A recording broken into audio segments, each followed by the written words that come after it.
Hi guys, it's Jamie here, and today I'm going to show you how to make 12 tags, maybe slightly less because I want to do some bigger ones, from one sheet of A4, which for my American friends is just a little bit smaller than your letter size. I think it's called letter size in America. Last night I made a variety of these black and white and red themed journaling cards because I'm still working on the Queen of Hearts journal, having purchased this printable from magpieprintables.com.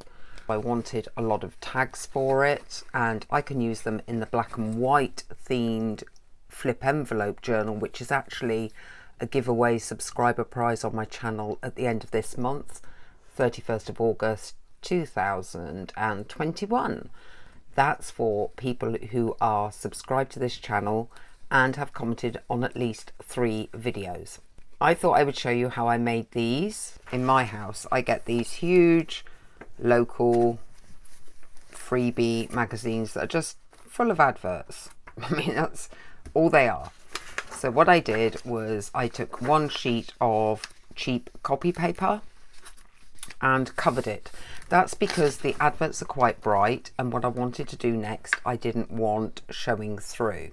Now, because this is going to be cut up, I just want you to consider that you do need to put the glue in quite a few places because you don't want a separation issue when you cut it up.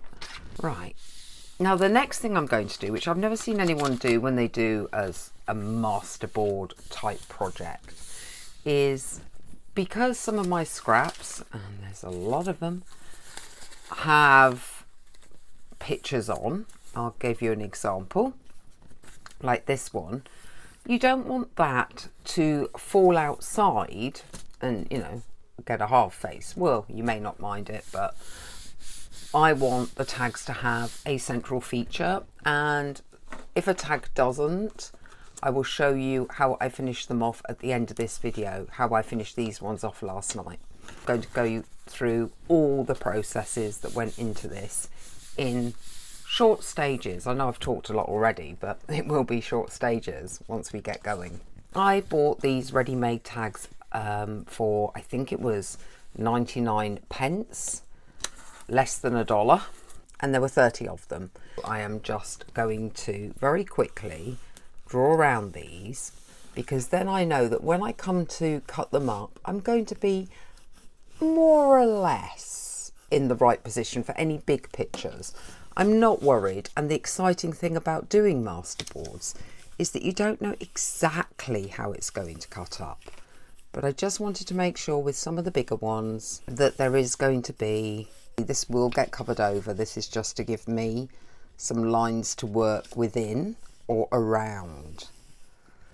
These lines will, I did this last night, I did line it up. I didn't, because I was doing different sizes, I just went with a grid pattern.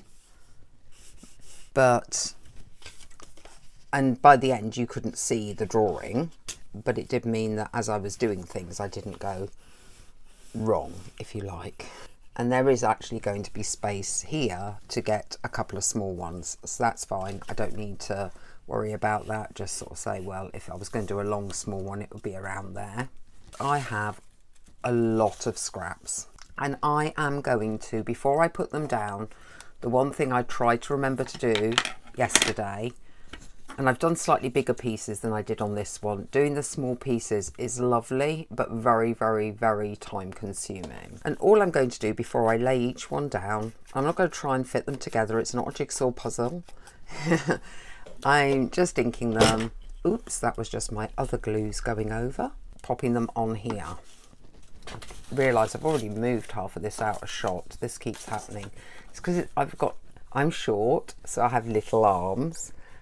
And you know, I end up kind of pulling things towards myself without realizing that I've done it.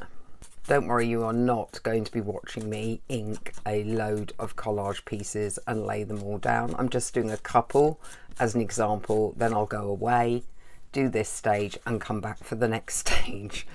Ooh, getting ink all over my hands, glue all over my hands already. So you can see that one just lays straight on top of that one. I didn't try to fit it in. This one's going to do the same. This one's got a lot of white space in it. So all I've done when there's a lot of white space is bring some of that inking over so it's more smudgy. Or I could have used the reverse side where there was no white space, of course. But that's... Now, you don't always have to go in the same direction. You can go across ways as well. These get very, very nice and strong, by the way, because you do so much layering. Something I would recommend you do is you do occasionally find a smaller piece and fit it in, just to give that real collagey, interesting look. Yes, that takes a little bit of time. You don't have to do it all in tiny pieces like I did last night, but just adding the odd one if you're doing the larger version will still give you that time has been spent look. I'm going to fill up this page all the way across and then come back and show you the next stage. We're back with this completed, and as you can see, it's got flashes of red, faces in it, key pieces that I needed to know roughly where those tags were going to lie so that none of this would get cut in half. The next stage, you don't have to do this. I'm choosing to do it. It does end up giving you quite a shiny surface, but also incredibly durable, and it will catch any loose ends that are on here, is to gesso it or Mod Podge it. So I'm Mod Podging. You can use a clear gesso. I'm trying to think what else you could do. You could actually water down some white glue as well. Cover the whole thing in this and then allow it to dry.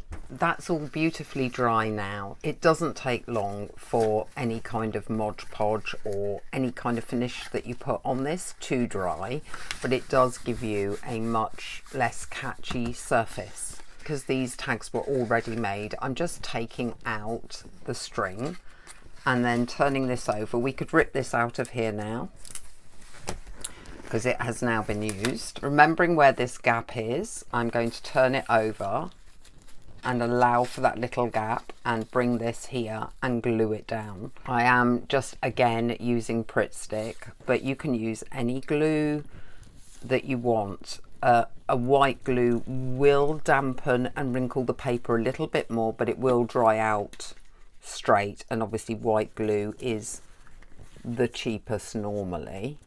You can also just use silicone glue, art glitter glue, any glue that you have handy. I am just going to be doing that and then cutting them up. Now the 4 large tags are cut up, I do have some very, very thin waste materials. I'm keeping these. I'm making a mini journal that's on this theme. These can line pages as borders and things like that. So those will come in very handy to keep within the theme for pages that don't have much going on them. I've got these 2 that need remeasuring and making even, and then shaping into tags themselves, which we'll do in a minute. Meanwhile, I've got these. Now, as you can see, the surprise is because you cut them with the other way up, you're not quite sure how they're going to turn out, what exactly is going to be on each tag, which is a nice feeling. I feel with these 2, you do have a central focus, particularly this one. The rabbit becomes the eye-catching focus. To me, that needs nothing more than the hole repunching and the thread putting back through, inking it round the edges and rounding these corners if you want to. This one, there is a feature on it. I'm perfectly happy with that feature. I don't feel like I need to add anything at this level. I think it just makes it more interesting to have a feature in an unexpected place. And she's peeking, so being at the bottom, happy accident. These 2, this one I thought the quote would make the feature, but I feel it could do with something here to draw the eye into the quote.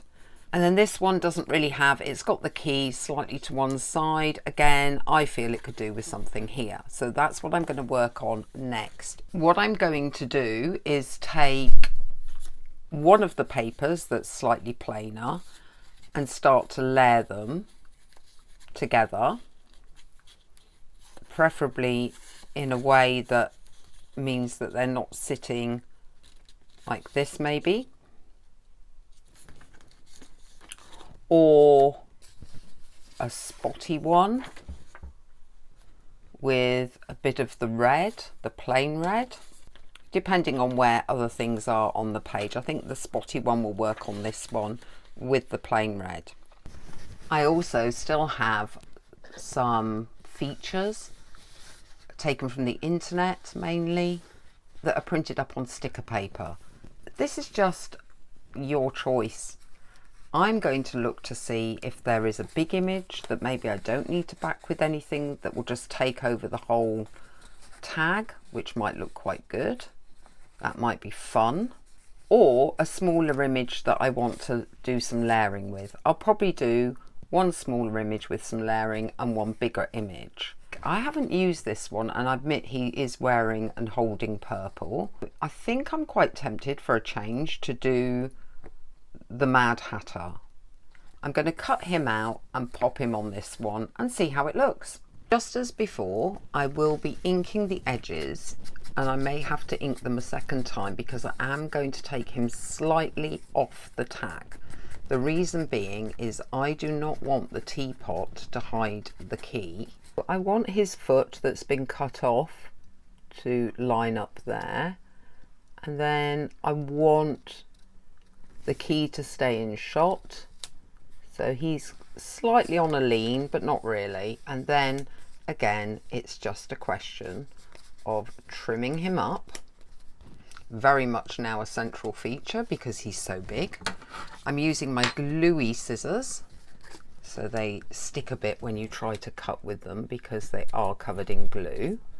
If you do use scissors on wet glue, they will get sticky. You can scrub them up with just alcohol and it will hopefully get all that glue off and bring them back to life. I haven't recently done that because I'm always cutting on wet glue. As you can see, this now needs inking up all the way around the edges, so I'm going to very quickly do that. When I ink up round edges, I like it to come quite a way onto the design. Other people just like a little thin line, so that is personal taste preference. But I like quite a dark border. I see that more as a frame, like you would frame a picture. And then purely personal choice again, whether you're going to round those corners or not. I tend to prefer things rounded. You can see that I've rounded basically all of these, but maybe I won't this time. This time I wanted to use a smaller image and some contrasting papers. I don't know how much yet until I choose my smaller image. We've got the quote, so we don't want to go over the quote and we don't want more wording. Wondering about something like the drink me bottle or a little silhouette of some of the characters. I like this one. I haven't used this one, but can I get that on without covering the quote? I don't think I can. I could get these cups on though, so I'm going to go with those cups. When something doesn't have a border, I just cut it like it does, because that saves me having to fussy cut it too much and speeds up the process. You can, of course, if you want to, fussy cut it and go right in close on the image. Again, inking it a little bit round those edges just so everything matches in. And then I was going to take the dotted one and the red one and then create something that could go down here and bring a focal point as well as the quote. This is a very straight edge, so I don't want that. Let's hope it still fits on when I've done that. That's fine. Choosing roughly where you want to sit this to make an impact. without disturbing that quote. And then the old Pritt sticks back out again, or the glue stick, and we're popping stuff down. So now we have a bit of a central focus on this one and the little quote behind. On to the final stages with these. Final stages consist of inking, rounding corners if you want to, and punching holes through and adding back the strings. For punching these holes, I have a big bite. I've put it onto the larger one, and I'm just going to line, because I can see quite easily where they line up. That's it. And then taking the string that came with it, I'm going to retie these, just in case you don't know how to do this. It's double it through and push it through that hole. You just take those two ends and thread them through the loop. And that is your tie. One thing I would recommend you do before saying definitely done is check all the edges and make sure, you see this one's coming away slightly, that things are sticking down. If they're not, like you've failed to get a bit of glue where you need to, just firm it back into place. So always check your edges. Now somewhere amongst this lot, and I will check all those edges at some point, I have the spares from these. Like I say, they're not beautifully aligned, so the first thing I'm going to do is reverse them and measure the thinner edge, which is measuring up at 4. Measure the bottom edge to 4 and draw and cut a new line. Then this does actually need backing. I'm just going to tear a strip off. Now you can double layer that if you want to, or you can put an ink stamp over this. So let's have a little look at my ink stamps. I have one that says daily to do, which might fit. I think that's a bit big. What else do I have? I have some stencils, and what you could do is brush on an ink terrier on a stencil that would make a box for people to write in. We have this one, and taking off a lot of the excess because you don't want it too dark, you could just create a writing box on the back of your journaling card. That didn't work too well. Probably should have used a smaller sponge. Not an issue. I shall simply add another one and try and do it a bit more carefully. Doesn't matter, they go to one side. It's a homemade journal and it should have that quirkiness of a homemade journal. In my opinion, you may have a different one, but I'm not going to fuss over quirky little features like that. I'm not even sure who I'm going to give this one to. Okay, if you're unhappy with this, you could cut this tag down a bit more. I'm fine with it coming off and being slightly slanty and all the rest of it. The next thing to do is to just cut a corner off to create that tag look. And then take the corner that you've cut off, turn it against the other side, the other way round, to try and get something relatively even. You can either cut that immediately or draw it. I prefer to draw it. I have seen people cut it immediately. I prefer to draw it because I'm all fingers and thumbs. It's not for precision purposes, as you can tell, otherwise I'd have been upset by my boxes not lining up properly. Now we have another tag, but again, no central feature, so that's something to consider for that one. I will repeat the same process on this, get some central features on, and then show you the final results. Everything's now done. I wanted to show you just a little extra that you could add if you wanted to, which is to, when someone turns the tag over, either have an ink stamp, or I think on one of these I put a sticker, don't know which one, mind, oh there, a sticker, Obviously you've seen that one. On another one I drew some journaling lines, so you can even add detail to the back of these tags. I'm not really entirely sure how many I've got now. I think I initially had 12. I've now done an extra 4 huge ones plus 2 more, so that's 18. 18 from 2 pieces of A4 collaging with scraps and that printable. If you enjoyed this video, please give me a thumbs up, like, comment, whatever. And don't forget, I am taking suggestions, which you can write in the comments, of videos that you would like to see from me in the future. I'm going to finish off this journal. I've got a couple more little projects and putting the journal together, and then I'm free for suggestions. I'd also just very quickly like to thank all the new subscribers who've joined this channel in the last month. It's been amazing. Cannot express how grateful I am that you're enjoying the content and watching the videos. Bye for now then, with my rather inky hands.